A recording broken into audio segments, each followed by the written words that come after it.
Welcome to Fresh Talk News Channel. Today, we're diving into a major development making headlines across the nation.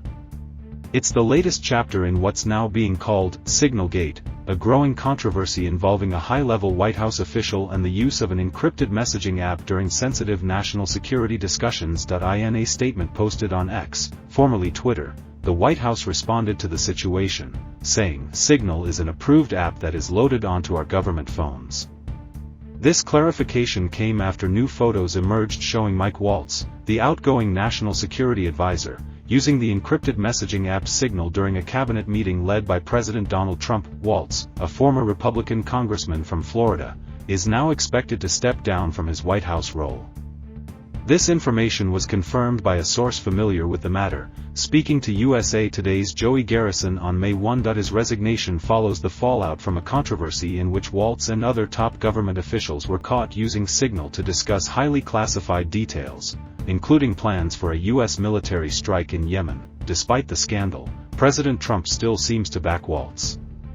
On May 1, Trump posted on Truth Social, expressing his desire for Waltz to stay on in his administration as the next U.S. ambassador to the United Nations. In the newly surfaced photos from April 30, Waltz, who had only held his position for just over 3 months, is seen looking down at his phone during a cabinet meeting.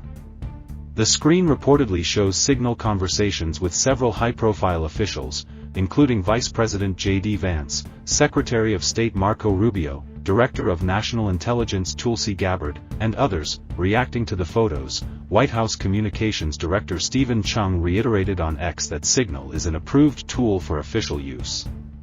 Signal is an approved app that is loaded onto our government phones. Thank you for your attention to this matter. But not everyone is on board with its use.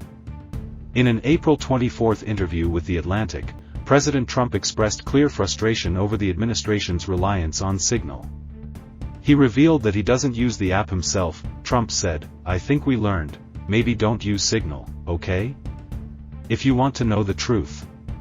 I would frankly tell these people not to use Signal, although it's been used by a lot of people. But, whatever it is, whoever has it, whoever owns it, I wouldn't want to use it." So, how exactly was Mike Waltz involved in what the media is now calling Signalgate? It all started when Jeffrey Goldberg, a reporter for The Atlantic, was accidentally added to a group Signal chat by Waltz himself. This chat included discussions about a U.S. airstrike targeting Iran-backed Houthi militants in Yemen, scheduled for March 15. Goldberg detailed the entire situation in a March 24 article, revealing that he was added to the Signal group and gained access to confidential information, including discussions about the weapons being used and the exact timing of the strikes.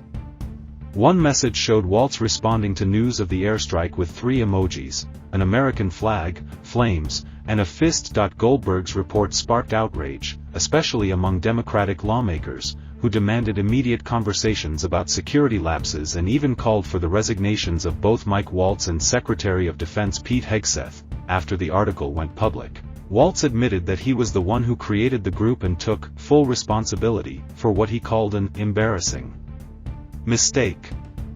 Despite the backlash, Trump defended Waltz in multiple interviews.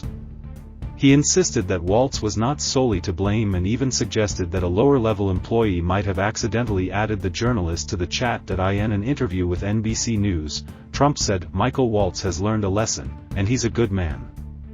This was the only glitch in 2 months, and it turned out not to be a serious one." Before his time in Congress, Waltz served in the Pentagon as the Defense Policy Director under Secretaries Donald Rumsfeld and Robert Gates.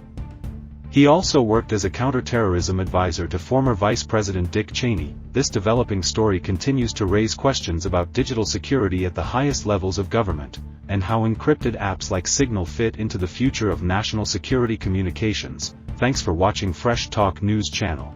Don't forget to like, share, and subscribe for more breaking news and in-depth updates. Stay informed, and we'll see you next time.